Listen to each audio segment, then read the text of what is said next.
ድሮም ከእባብ የእርግብ እንቁላል አይጠበቅም። በስመ አብ ወወልድ ወመንፈስ ቅዱስ አሃዱ አምላክ። የተወደዳችሁ የእግዚአብሔር ቤተሰቦች፣ የእመብርሃን የወላዲተ አምላክ የድንግል ማርያም የመስቀል የአስራት ልጆች፣ በሀገር ውስጥ እና በውጭ ዓለም ሆናችሁ በዚህ በአክሱም ጽዮን ሚዲያ የምትከታተሉ መላው ኦርቶዶክሳውያን በመጀመሪያ ለሁሉ እንዲዳረስ ሼር ዲዊት በማድረግ ለሁሉ እንዲዳረስ አድርጉልኝ። ላይቭ መግባት ስላልቻልኩ አካውንቴ ሪፖርት ተደርገዋል። ስለዚህ በመጀመሪያ ሁላችሁ ኮፒ ሊንክ አድርጉልኝ። አቶ በጋሻው ስለ ኦርቶዶክሳውያን ምን እያለ ነው? ሁላችሁ ያደምጡት። ለመጀመሪያ ጊዜ ካሴቱ የተቃጠለው ሻሸመኔ ቅዱስ ሚካኤል ቤተክርስቲያን ነበረ። ብታስታውሱ ሰዎች፣ ዘመን ጠበቀ፣ እግዚአብሔር ጊዜ ጠበቀ፣ ሻሸመኔ ለኮሳት። ማንም ሰው አሁን ላይመስለው ይችላል። እንዲህ አንተ ባሪያው እኮ ነኝ፣ አሁን ያ ሁሉ ተረስቶ ተጠቃን እንዲሆንን እንዴ?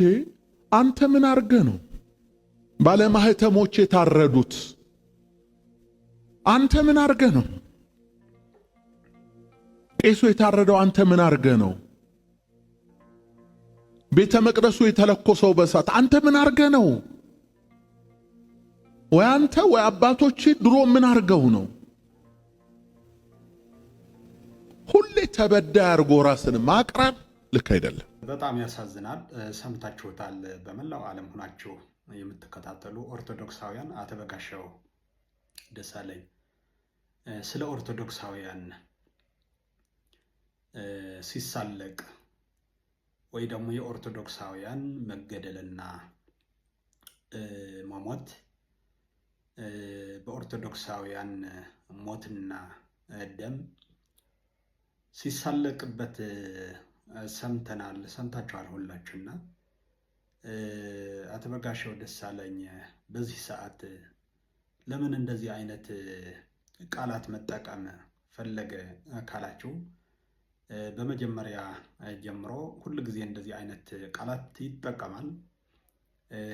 ኦርቶዶክስ እያለ በፊት የማይነካውን በመንካት ልክ ለምሳሌ ሊቃነ ጳጳሳት የመስቀል ቁማርተኞች ብሎ በመሳደብ ቀጥሎ ደግሞ የማይነካውን በመንካት ደግሞ ቅዱስ ፓትርያርኩ እና አቡነ ጳውሎስ እያሉ ቀጥታ በመሳደብ ነበረ የታወቀው። በሌላ እውቀት ሳይሆን በመሳደብ ነበረ እውቅና ያገኘው። ከዛም ከኦርቶዶክስ ተዋሕዶ ቤተክርስቲያን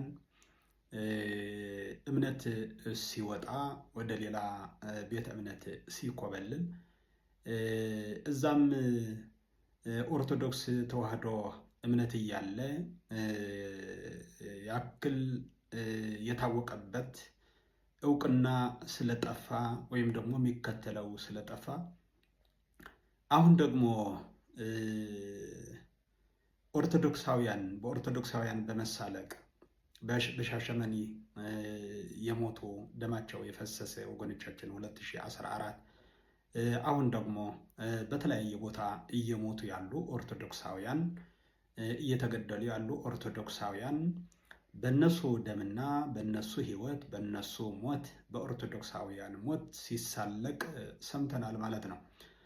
ከኦርቶዶክሳውያን ሞትና መገደል ይልቅ የኔ ካሴት በሻሸመኔ ቅዱስ ሚካኤል ለመጀመሪያ ጊዜ ተቃጠለ እያሉ ነው ማለት ነው። ከኦርቶዶክሳውያን ከሰው ሕይወት ይልቅ እሱ የገጠመው ግጥምና ወይ ደግሞ ካሴት አብልጦ እንዳየና የኦርቶዶክሳውያን ሞት ደግሞ በሱ ቤት ደግሞ ደስታ እንደሆነ እየነገረን ነው ያለ። ይህ እነዚህ ኦርቶዶክሳውያን እየሞቱ እየተገደሉ ያሉ አንተ ምን እየሰራህ ነበር እያለ ነው። ስለዚህ ትላንት የዘራችሁት አሁን እያጨዳችሁ ነው እያለ ነው በቀጥታ አማርኛ ማለት ነው። እና በእውነት በጣም ያሳዝናል፣ በጣም ያሳዝናል፣ በጣም ያስተዛዝባልና በእውነት አይደለም። መጽሐፍ ቅዱስ አንብቤ ያለሁ የሚል አንድ ሰው ምንም ቢያነብ እንኳ ሰው እንደ ሰብአዊነት ሊሰማው ይገባልና በኦርቶዶክሳውያን ቤት ስደት፣ መከራ ወይ ደግሞ ሞት፣ ሐዘን እንዳለ ይታወቃል።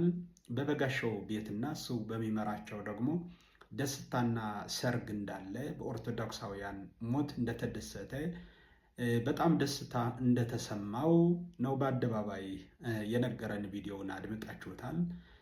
በእውነት በጣም ያሳዝናል። መጽሐፍ ቅዱስ ምንድን ነው የሚለው? መጽሐፍ ቅዱስ የሉቃስ ወንጌል ምዕራፍ 6 ቁጥር 45 ላይ እንዲህ ይላል። ልክ በጋሻው በልቡ ስለ የኦርቶዶክሳውያን ከሻሸመኔ ጀምሮ ምን እየሰራችሁ ነበር እያለ ነው። አባቶቻቸው ምን እየሰሩ ነበር? አባቶች ምን እየሰሩ ነበር? ለዚህ ሁሉ ዕዳህን እየከፈልክ ነው፣ የዘራኸውን እያጨድክ ነው እያለ ነውና ኦርቶዶክሳውያን በዚህ ልክ ሲሳለቅባቸውና በእውነት በጣም ነው የሚያሳዝነውና መጽሐፍ ቅዱስም እንዲህ ብለዋል። አቶ በጋሻው ደሳለኝ በልቡ ሞልቶ የሞላውን ክፋት ነው የገለጸው፣ ወይም ደግሞ ሞልቶ ነው የፈሰሰና ለኦርቶዶክሳውያን ሞት፣ ለኦርቶዶክሳውያን ስደት፣ ለኦርቶዶክሳውያን መከራ እንደሚመኝላቸው ነው እያሳየን ያለና አራጁ ሲቀርብ ቢላ እንደማቅረብ ይቆጠራል እሱ የተናገረው። ስለዚህ መጽሐፍ ቅዱስ የሉቃስ ወንጌል ምዕራፍ 6 ቁጥር 45 ላይ በጋሻው ለተናገረው አስቀድሞ መጽሐፍ ቅዱስም ነግሮናል ማለት ነው። በልብ ሞልቶ ከተረፈው አፉ ይናገራልና መልካም ሰው ከልብ መልካም መዝገብ መልካሙን ያወጣል፣ ክፉ ሰውም ከልብ ክፉ መዝገብ ክፉውን ያወጣል ነው የሚለውና ክፉ ሰው ከልቡ ክፉ ሐሳብ ያፈልቃል፣ ክፉ ንግግር ያወጣል እና አቶ በጋሻው ደሳለኝም ለኦርቶዶክሳውያን ያለው ንቀት፣ ያለው ጥላቻ፣ ያለው ክፋት ቁልጭ አድርጎ በአደባባይ በሚዲያ ገልጸዋል። በእውነት ይህን ለታሪክ ለልጆቹም ለልጅ ልጆችም ለታሪክ ይህን ቃላት ተመዝግቦ ይቀመጣል። ኦርቶዶክሳውያን እየተሰደዱ፣ ኦርቶዶክሳውያን እየተገደሉ፣ ኦርቶዶክሳውያን በመከራ መቼም አይኖሩም። የጨለመ ቢመስል ይነጋልና ለሚያልፈው ቀን የማያልፈው ቃላት አትናገር እንደሚባለው አቶ በጋሻው ደሳለኝ ክፉ ቃላት መምረጥ፣ በኦርቶዶክሳውያን ላይ ክፋት ማሳየት ምን እንደሚጠቅመው ምን እንደሚያተርፍ እሱና እሱ ብቻ ነው የሚያውቀውና በእውነት በመላው ዓለም ሆናችሁ የምትከታተሉ ይህን ለሁሉ እንዲዳረስ ለሁሉ ሼር በማድረግ እንድትተባበሩ በእግዚአብሔር ስም ለማሳሰብ እወዳለሁ። ለሞቱ ወገኖቻችን፣ መከራ እየተቀበሉ ላሉ ወገኖቻችን እግዚአብሔር አምላክ ይድረስላቸው። ሁላችን ደግሞ እየሞቱ ላሉ ወገኖቻችን ደግሞ ድምፅ ልንሆን ይገባል እላለሁ። እግዚአብሔር ከሁላችን ጋር ይሁን። ወስብሐት ለእግዚአብሔር ወለወላዲቱ ድንግል ወለመስቀሉ ክቡር አሜን።